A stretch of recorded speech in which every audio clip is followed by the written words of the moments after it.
bibit. Bibit itu seperti ini ya. Apa yang harus kita lakukan setelah kita punya bibit seperti ini? Pertama-tama kita beli bibit dulu intinya.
Assalamualaikum warahmatullahi wabarakatuh.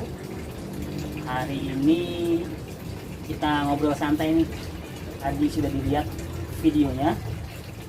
Alhamdulillah di Abi Farm sedang banyak yang berbuah. Ya, pasti semua yang menonton video ini bertanya, apa medianya, apa pupuknya, pasti banyak pertanyaan seperti itu. Sengaja saya videokan tadi semuanya pohon-pohon anggur yang sedang berbuah, diantaranya jenis Beauty Kasoka, ada Julian, dan ada juga jenis Anuta. Semuanya sedang berbuah di Abi Farm. Ya, pasti banyak pertanyaan. Medianya apa sih Om? Ya, pupuknya apa? Pasti banyak bertanya seperti itu. Sekarang intinya kita menanam dulu ya. Saya sekarang mau membahas tentang bibitnya serta media tanamnya. Sebenarnya kalau media tanam itu sudah ada ya di video saya. Media tanam itu seperti biasa, setam bakar, tanah, dan pupuk kandang. Yang saya pakai pupuk kandangnya itu kohe kambing halus, serta tanahnya itu saya menggunakan tanah lembang. Ya, kita aduk, kita mix. Ya, boleh menggunakan kapur dolomit, boleh juga tidak. Sekarang kita bahas pembibitannya. Bibit itu apa yang harus dilakukan? Yang pertama, pasti pemula banyak yang nanyain bibit itu bibit jenis yang genjah gitu kan, yang gampang berbuah, yang gampang dibuahi, nggak rewel. Banyak kan seperti itu pertanyaannya, mintanya bilang seperti itu. Menurut saya, pengalaman saya ini ya, pengalaman di Abi Farm, saya itu bibit ya, pertama-tama kita tanam dulu bibit. Apa sih yang harus dilakukan dengan bibit? Nah, seperti ini saya tunjukkan bibitnya. Nah, bibit itu seperti ini ya. Apa yang harus kita lakukan setelah kita punya bibit seperti ini? Pertama-tama kita beli bibit dulu intinya. Bibit ini dilihat dari kondisi sehatnya, yaitu memiliki pucuk yang aktif ya. Lihat pucuknya seperti ini, pucuknya aktif serta memiliki sulur seperti ini ya. Ada sulurnya. Ini bibit-bibit yang sehat ya. Bibit sehat seperti ini, pucuknya aktif, memiliki sulur ya, tinggi minimal 30 cm. Ini udah hampir 50 cm tingginya. Bibit minimal tinggi 30 cm, memiliki 7 daun. Bibit kondisi seperti ini ya. Kalau kita beli online biasanya kan di packing kan ya, dimasukin dalam kardus. Pasti seenggaknya kalau sudah sampai di rumah kita pasti kondisinya nggak seperti ini lagi ya, pasti layu karena stres dalam perjalanan. Jadi seseger ini, jadi bibit itu nggak seperti ini lagi karena adanya packing ya dalam kardus. Jadi bibitnya agak sedikit layu, sampai di tempat tujuan agak sedikit layu. Nah itu mudah sekali cara penanganannya. Pertama-tama itu kita buka bibitnya dari kardus ya, kita buka bibitnya dari kardus ya, pastilah kondisinya polybag ini pasti dikantongin atau dikasih remping ya, supaya tanahnya nggak apa-apa dan kondisi bibit layu karena ngap di dalam kardus. Ya pertama-tama kita lakukan itu buka aja dulu, buka kantongnya, bibitnya udah seperti ini. Nah bibitnya udah seperti kita buka, udah kita lihat kondisi layu, dan kita lihat medianya. Kita lihat medianya seperti ini. Medianya kita lihat apakah masih basah atau tidak ya. Kalau masih basah seperti ini ya, nggak usah disiram lagi, cukup ditaruh tempat adem ya, kita angin-anginkan seperti ini. Taruh tempat adem, biarkan jangan anginkan. Tunggu sampai pohon tidak layu. Intinya pohon tidak layu, tidak stres dalam perjalanan. Pasti kalau sudah kena sirkulasi udara, pasti otomatis sehari atau 2 hari dia pulih kembali, segar kembali. Walaupun banyak daun-daun yang layu, mungkin ada yang pucuknya patah ya, ada daun yang layu, ada yang daunnya patah, mungkin banyak seperti itu. Tapi namanya bibit bisa kita tangani ya, bisa segar lagi, bahkan bisa bertumbuh besar. Yaitu tips pertama untuk bibit datang itu buka dulu, lihat medianya. Kalau tidak kering nggak usah disiram, pastinya nggak kering lah karena dalam perjalanan tuh tutup dan ditutup pakai plastik, pasti media masih basah. Kita anginkan, kita diamkan selama 1-2 hari. Kalau sudah segar baru kita pindah. Selanjutnya ditanyakan pasti medianya apa ya. Setelah bibit ini segar, besoknya atau sehari atau 2 hari sudah segar, kita dapat pindahkan ke media yang lebih besar.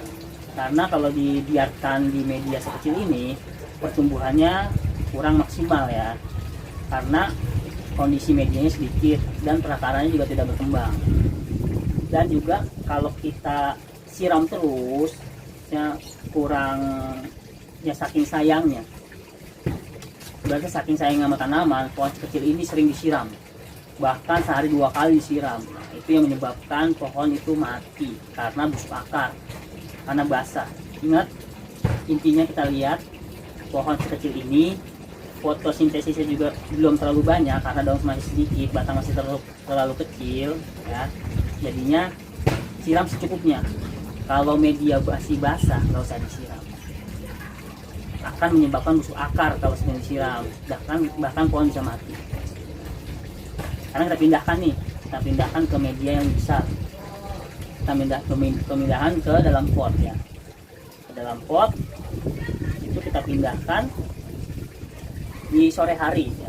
Di sore hari, kalau saya biasa memindahkan di sore hari, tunggu cuacanya agak sejuk ya, tunggu cuacanya agak sejuk biar dia adaptasinya nggak di kondisi panas.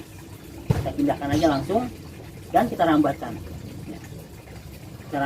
Kita ikat ya, nggak usah pakai bambu lagi. Kita rambatkan lagi, kita ikat. Nanti saya kasih tahu caranya, bagaimana pemindahannya serta merambatkannya. Ikutin terus videonya. Oke, ini lanjut ya. Ini cara pemindahannya. Ya ini kan bibit nih, udah seger seperti ini. Nah kalau yang beli langsung sih silakan saja di posisi segar gini kalau on the spot ya. Kalau beli langsung itu kita bisa langsung pindahkan. Intinya kalau dalam perjalanan itu kita nunggu bibit ini seger lagi ya, seger lagi walaupun pucuknya nggak aktif karena dalam perjalanan dia agak itu kan stres, jadinya pucuknya nggak aktif. Tapi kalau udah seger kita boleh pindahkan, nanti pohon ini bisa langsung beradaptasi ya. Media seperti ini.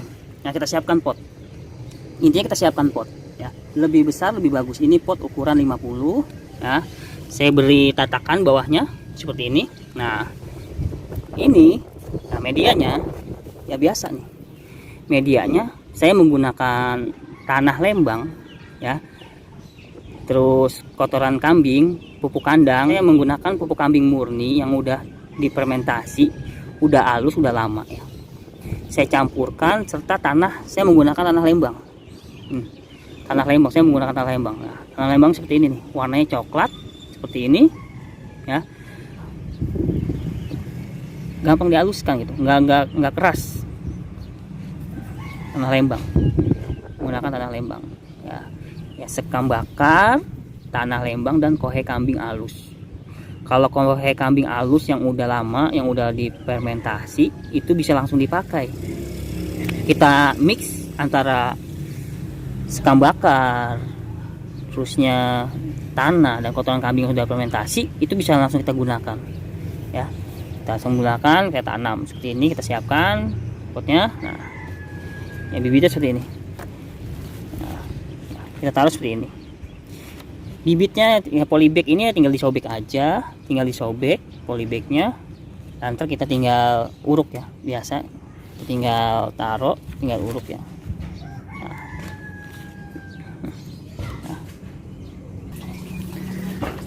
Oke, setelah kita buka ya, kita taruh bibitnya dalam dan kita uruk seperti ini ya. Kita uruk.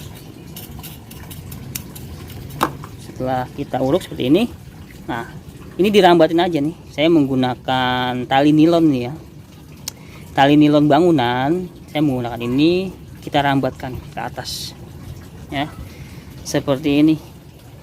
Kita lilitkan saja seperti ini, kita rambatkan. Nah, kita ikat di atas. Ini contohnya seperti ini ya.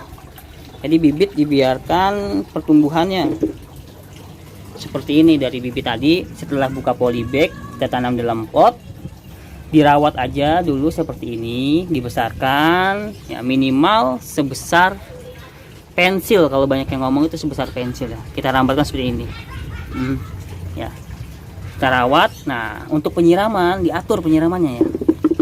Kebanyakan yang mati itu karena terlalu lembab tanahnya ya, terlalu lembab. Nah, kalau dilihat ya, kalau dilihat tanahnya seperti ini, kalau masih lembab seperti ini, basah ya, nggak usah disiram ya.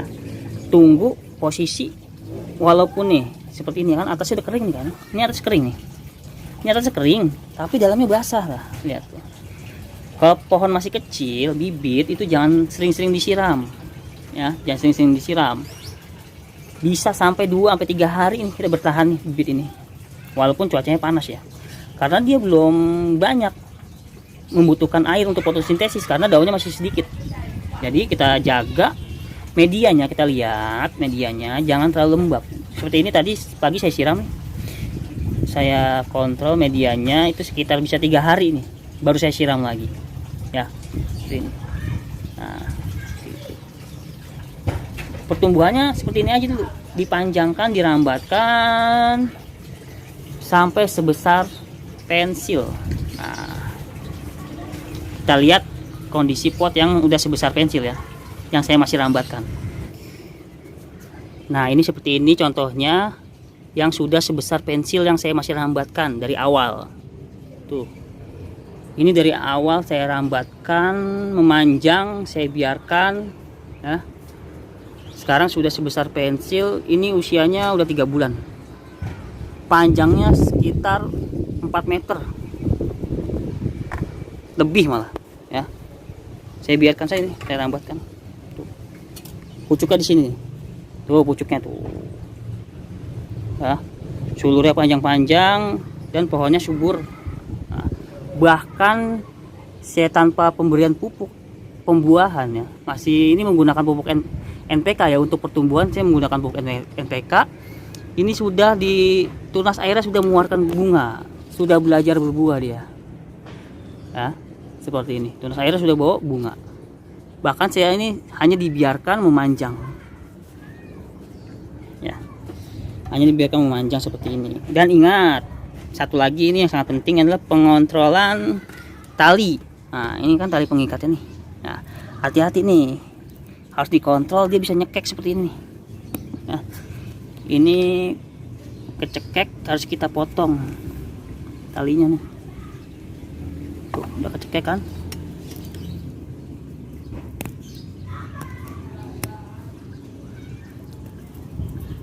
Nah, harus kita buka nih talinya nih, cekek dia. Bahkan kalau misalnya itu bisa kita putus. Nah, seperti itu, harus dibuka, harus dikontrol ya. Ini kulit-kulit yang udah tuanya bisa kita copotin seperti ini. Itulah ya, perawatan bibit seperti ini. Kalau baru itu seperti ini. Jadi piara dulu tuh bibitnya sampai segede pensil nih, sekelingking nih ya. Ya, awalnya dari bibit kecil tadi ya. Hanya dirambatkan dalam pot, atur penyiraman, dilihat medianya, kalau masih basah nggak usah disiram.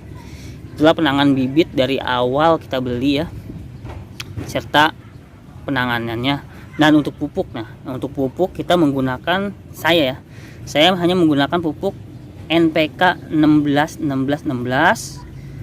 minggu sekali. Kalau baru pindah ya, bibit baru pindah itu sekitar saya memberikan pupuknya 2 minggu setelah pindah tanam, karena dia juga medianya kan kita buat kan ada kohe kambingnya tuh. Kohe kambing juga mengandung unsur N juga kan untuk pertumbuhan. Jadi cukup 2 minggu ke depan hanya dia adaptasi dengan media baru serta kohe kambing. Dan setelah 2 minggu pindah tanam dalam pot, baru kita memberikan pupuk NPK 16. Kalau saya menggunakan, kalau di gramin 2 gram per liter air. Kalau kita malas ngegramin di sendok, saya menggunakan setengah sendok teh. Ya ingat ya, saya menggunakan pupuk seminggu sekali NPK setengah sendok teh. Kalau ditabur ya, boleh juga dikasih air setengah sendok teh itu 1 liter setengah sendok teh. Ini cukup penyiraman 1 liter air. Pot-pot media-media bibit-bibit masih kecil cukup menggunakan 1 liter air untuk pemupukan. Selanjutnya penyiraman dilihat dari medianya lagi ya. Kembali intinya dilihat medianya, jangan terlalu sering disiram. Nantinya akan busuk akar. Media terlalu basah yang menyebabkan busuk akar. Itulah tahapan-tahapan dari kita awal beli bibit ya, kita tanam, pindah tanam ke dalam pot ataupun di grounding. Intinya kita rambatkan itu seperti ini. Kita rambatkan seperti ini, biarkan dia memanjang sampai batangnya sebesar pensil ya. Oke, mungkin sekilas tentang bibit cukup sekian yang saya lakukan di Abifarm ya, seperti itu. Pupuk yang nggak usah banyak-banyak, cukup NPK pertumbuhan itu 16. Oke, medianya dikontrol, jangan terlalu basah. Mungkin cukup sekian, terima kasih. Assalamualaikum warahmatullahi wabarakatuh.